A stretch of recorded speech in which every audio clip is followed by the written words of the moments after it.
Yeah, it's coming around.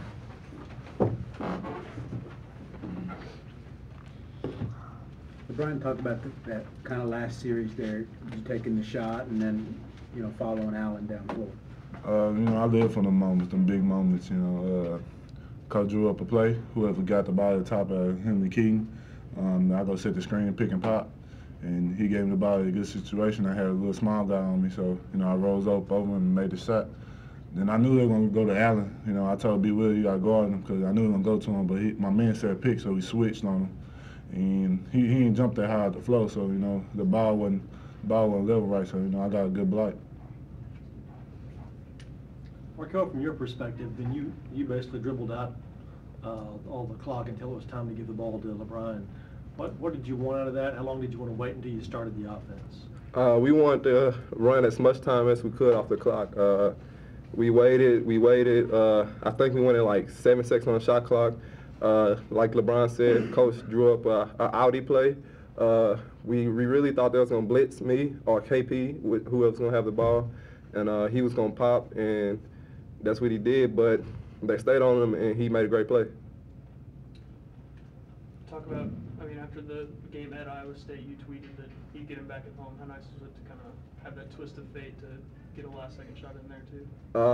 It's always to get a good win at home.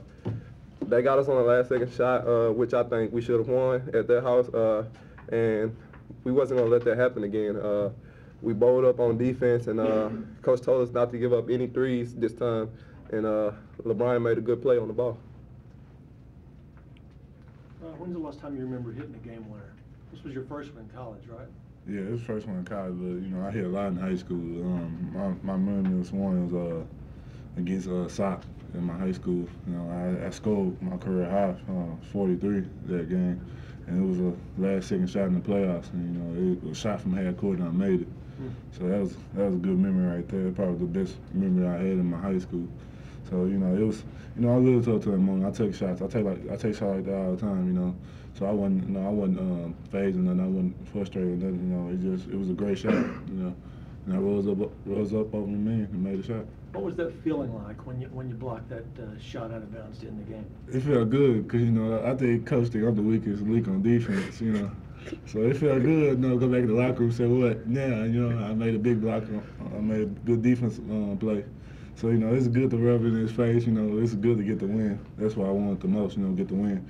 But, I try to do what I can on defense and show how good I can be on defense. Markel, we had a former slam dunk champion in attendance in Desmond Mason. You got him out of his chair like 2 or 3 times during the game. Oh, yeah?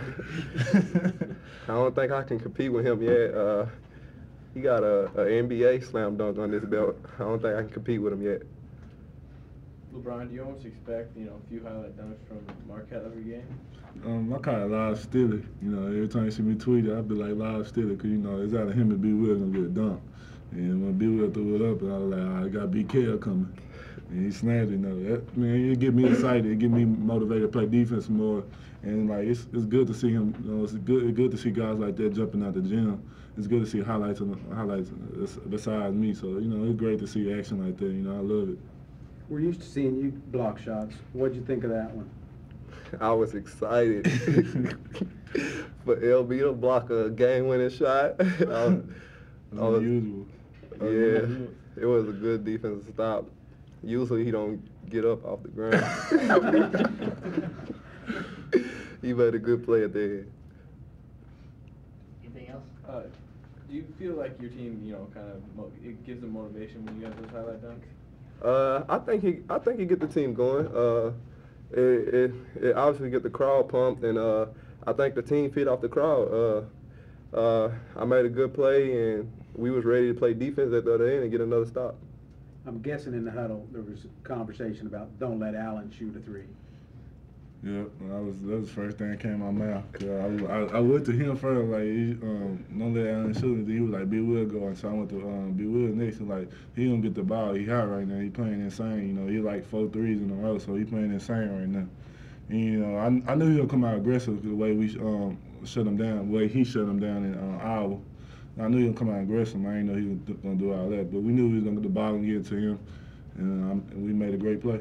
Did the last shot, James, the one that the kid hit up there, did that cross your mind there at all at the end? It always crossed my mind. You know, I think we should be right now on the winning side of our conference record. You know, and you know I hate game winning shots on losing end. I hate that so much because you know it's something I could have did or something my teammate could have did to change that.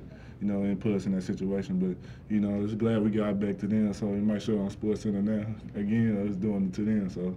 It's good. I got so much respect for that team. That's an NCAA team, and you know that's probably a top 4 team in our conference right now.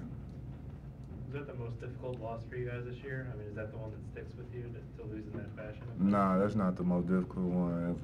To me, the most difficult one is Baylor at Baylor, man. And that's never gonna come out of my mind because I ain't never had that experience in my life. You know, we really wanted to get them back at home, but it didn't work out. So it's good to get a win today. So we look past that, but it's always in the back of our mind. Okay, you think your dunks were top 10 winners? I don't know. I don't think they'd be wanting to put me on there. Every time I look up there, they moving me down. So we'll see. Okay, guys, thank you. Thank you. Thank you.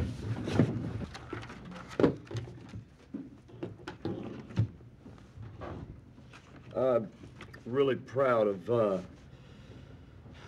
the effort our guys put out. Really excited about the execution of our offense the second half. We really executed some plays and some things, some options we wanted to look at and talk about at halftime and out of timeouts. I thought our guys did a great job of executing. You know, and we just challenged our guys defensively to,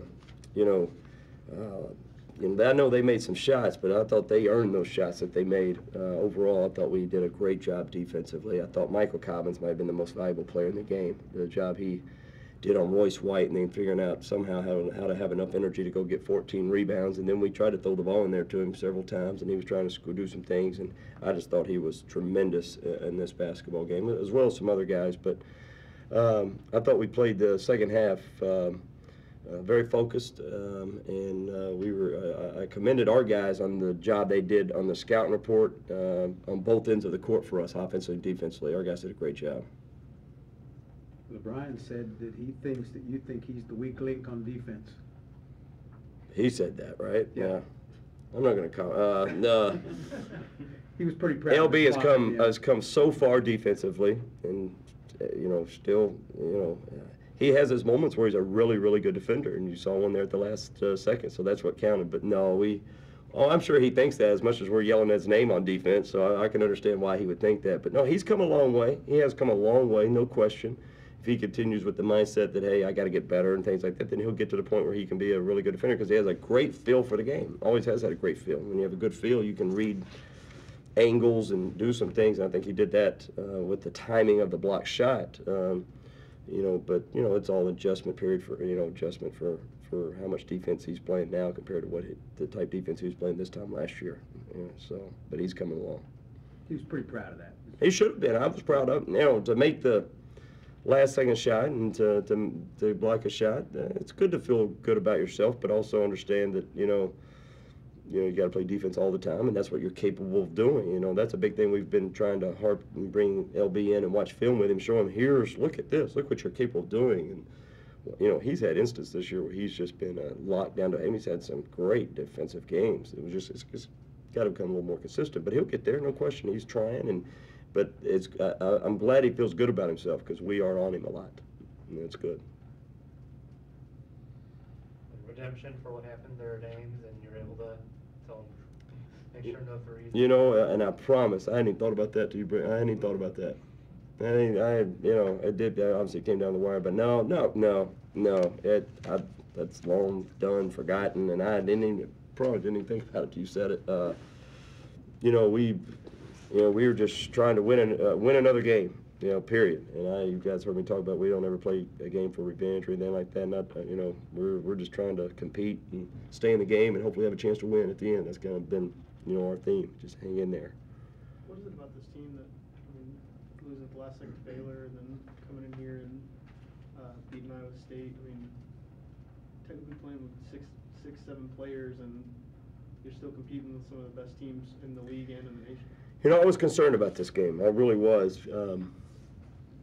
I've been doing this a long time, and I don't know if I've seen as a tired basketball team as I saw in the locker room after this Saturday's game. These guys were not just beat physically, but beat mentally because they thought they let one slip by, and they were upset about that. And we fought that whole game coming back from behind. That drains you mentally, obviously, as physically, and then you don't win it, and then you only got really one day to prepare because we didn't do anything on Sunday. We watched a little bit of film and never even went to the court. And then yesterday it was just preparation, and you know, we were trying to motivate our guys as much as possible and trying to do things just to get them ready mentally and physically. And I thought we were a little sluggish early in the game. I thought we were it took us a little while to get our motor running. But once we got a feel for the game and once we got into a flow a little bit and once we challenged our guys a little bit, they picked it up. And it was good because we could have got down early the way we were playing really bad. And luckily we were still in the game, and I think our guys said, okay, all right, let's go now, let's play. And you can't turn it off and on, but our guys did a great job of just hanging in there until we got into a flow. Desmond Mason was sitting courtside over there, and a couple of times he got out of his chair on Markel dunks. Mm-hmm. Talk about just the energy he kind of gives you guys. No, he can make some spectacular plays, and our guys are giving him some good passes and things like that. And you know, and they came at crucial times. That's what I'm more concerned about, making sure we finish the play. But you know, some of the times he has to finish like that. I know but you know, the first dunk he got, there was no other way to go about it. And but I thought, I've been talking to him a lot individually lately. I just believe so, and I think Markel Brown is just a special player because he can do so many things for us on the court, so many different things. And I thought he played a very good game as far as taking the shots we needed to take at certain times, knocking down 15-footers, and played great defense too. Not just him, but do you find yourself in awe of all the highlights your team's been putting up lately? Just highlight plays. They're interesting. I don't know if I'm glad they're finishing them. I mean, that's good. But my kids my children are very excited about it, and they're keeping track. Believe me, that's all they want to talk about. No, it's great. It's fun to see, and we know he has the capability, or a lot of our guys do. Has the capability to do that. But it's more about trying to win the game. But no, I understand they're exciting. Yeah. More than the 2 points. What else does no, it bring no question, especially in a close game, and now if you're down 15 or 20 and you do that, it's not going to get a big hurrah or anything. But we're in a tight game and trying to win some games, and he's making these plays. So to me, again, that's the first and foremost thing is let's finish the play and let's do something to help us win the game. And but it does energize your team. It energizes and we need all the energizing we can get. Believe me, we had some guys out there that our coaches kept saying we got to get somebody sub, but our matchups were bad. It really wasn't anybody out there for merit to guard. And we had some guys. We were just trying to get from timeout to timeout. I was trying to use my timeouts. We were. I was telling our guys, get your rest by walking the ball up the court sometimes. That's where you got to get your rest. Do not, under any circumstance, rest on defense. We'll rest on offense if we need to. But it does energize your team, and we need that, definitely. So you were participating in LeBron's lob stilly phenomenon that he's trying to start or anything? What's that now? You weren't participating in LeBron's lob stilly phenomenon? I don't even know. No. No, I just want 2 points. I'm happy with that. But I like, if it takes that to get it, I don't mind. But we need all the points we can get, definitely. We talked the other day about having fun going to work with these guys. They're becoming a fun team to watch as they kind of grow up a little bit together. They are, again, after the game, I just told you how proud I am of them, and but them and my coaching staff too. I mean, everybody just kind of stay positive, and we're just coaching. We're really almost in a cave. We're just and that's the way I always, but we're just consuming ourselves with each game. Not that we always haven't done that, but this team is just kind of wide-eyed and bushy-tailed. I mean, they're just they're in timeouts late in the game. They're just looking at you like, tell me what to do. Tell me what to do. And then they start talking amongst each other in the timeout, and that's the best thing because they have a better feel for it. They're out there playing, and you know, that's exciting to see. You know, with that said, I told our guy, you know, you just can't get too high, can't get too low in this league. We got a tough stretch coming up, but you know, absolutely, this team, you know, you look at a month, 2 months, whatever it was, when you know, but we all stay positive and just we've gotten to kind of a flow of the right guys, and we've battled injuries, other things, and it's. I just enjoy coaching their attitudes and, you know, their eagerness. They just got an eagerness about them. Doesn't mean we're gonna, you know, we'll have bad games coming up some point. That's just gonna be the nature of the beast. But what they've done to this point has been fun, and I'm impressed with them. I am. It's been fun to see. Absolutely. You know, everybody understands the makeup of our team, and I'm not talking about, but we went up against a very old veteran team tonight. Baylor the other night, Missouri scene. You know, our guys are battling, and they're getting valuable experience. And I can't say enough, and I should have, probably with the leadership Keaton Page is bringing to this team. Extremely impressive and just an invaluable, just unbelievable things he's doing in timeouts and on the court that maybe some people don't see. It's unbelievable. It really is. He's going through one of the stretches of the best leadership I've ever had as a player. At the end, did you have any flashbacks to Ames? No, I didn't. I promise you. Not at all. I promise you. I didn't even bring it. I didn't even think about it until he brought it up. I didn't even think about it. I didn't even thought about that. Sure didn't. I promise you. Did not even think about that. No. Probably didn't want Allen to get the ball in his hands the way he was shooting. No. Not that you could have prevented it. You know, no. I knew they were probably going to, you know, the way they were lined up, with 4 seconds to go, you got plenty of time to throw it in and take 10 dribbles. So, you know, I didn't think they were going to throw it long. So we tried to take LB off the ball and let, you know, kind of hopefully have him foreshadow a little bit. And, you know, if it's under 2 seconds, we'd probably keep him on the ball because then they got to go long. But I was a little more surprised he didn't pull up with it. I thought he was going to pull up and give it a chance. But good play by LB. And the rest of the guys were just, you know, we did some good things, execution, switching there at the end. And then they executed I called timeout, and they executed exactly what we wanted at the end of when we got the last shot. Exactly what we wanted. You know, I didn't know what type of shot we wanted to give. I wanted to make sure we got it with 3 or less seconds to go on the clock. Statistically, Mark is your best 3-point shooter. And he goes out there and hits 2 tonight. I mean, obviously, you guys know he can do that. But well, Merrick spends as much time out on that court after practice, before the game, after shoot around than anybody. I mean, that's something he can definitely do, and he's just getting better and better. And you know, he just got you know, he wasn't here in the summertime. This past summer, he got in school, you know, 4 to 5 days into the school year.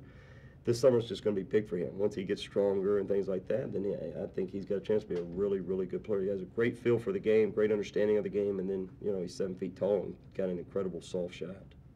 Did you design those 2 plays for that 3 today? For Merrick? Yeah. No. I wish I could say it, but no. Mm-mm. He made good reads. I mean, you know, the first one was just off a pick and pop. You know, and the second one, he was supposed to pop out and then go dribble hand off to Keaton. But when he caught it at the top of the key, the guy wasn't playing him, and he just shot it. And he doesn't, you know, he doesn't hesitate. I give him that. Do you encourage him to shoot when he's in there? I wouldn't know about encouraging it, but I don't mind if he's open, right time and right. You know, we call it time and score. As long as the time and score is good, and you know, and he's open, knock it down. But I don't know about encouraging it. But no, but we know he can make it. No, he's, you know, he scored a couple the other night, or a Tech or somewhere. I don't remember where he was. 6 of 10 this year. Yeah, I was going to say, I think he's like 4 for 4 right now or something. I mean, I don't remember last time. And he made one last game, and he stepped out of bounds. So, he works hard. I mean, it's not a coincidence. He works on his shooting a lot. And that's a good weapon. That's going to be a really, really good weapon for us eventually, when he can really start doing other things. It was just tough for him tonight because he couldn't guard. It wasn't so out there he was going to be able to guard. Travis, speaking of eventually, do you see playing 4 really young guys, playing this many minutes, paying off big dividends when you have like a full team and actually have players? That's what I said. I said if Philip ever gets back, we won't know how to act. We'll feel like we have some actually, you know, a few more sets, feel like a lot. No, we talk a lot to our team. We talk to our team a lot about you're gaining valuable experience. That's why you don't need to worry about the score. You don't need to worry about worry about getting better, worry about taking advantage of the opportunity you've got, and you don't need to worry about, you know, we're not picked to win the league, so you don't just go out there and have fun and compete, get better, and listen to your coaches and enjoy the process that you're going through. That's what we talk to our team a lot about, is the process. It's all part of a process that we're going through here. It's better when you win going through it. But no question, when you're playing as many young guys as we are, then you hope it pays off in the future. And they're getting through some valuable experiences playing against top-ranked teams in the country and being in close games. And, that can help you. You got to be able to handle it on both sides, though, good and bad. And we've done a pretty good job of that to this point. Brought Cesar back tonight. Yeah. Did what you wanted? He did, yeah. We had a long talk, and I talked to everybody, and they said he's doing what he's supposed to be doing. So hopefully he's going to lesson ready to go. Thanks.